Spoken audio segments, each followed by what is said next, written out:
Berndeutsch-Kürzli für Anfänger von Günter Struchen. Teil 2.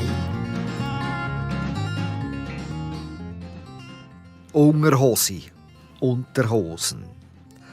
Obwohl der Niederhauser Pesche seine Unterhose seit über 24 Wochen nicht mehr gewechselt hatte, strahlten sie in dermaßen grellem Weiß, dass man damit ohne weiteres den globalen Frieden hätte ausrufen können.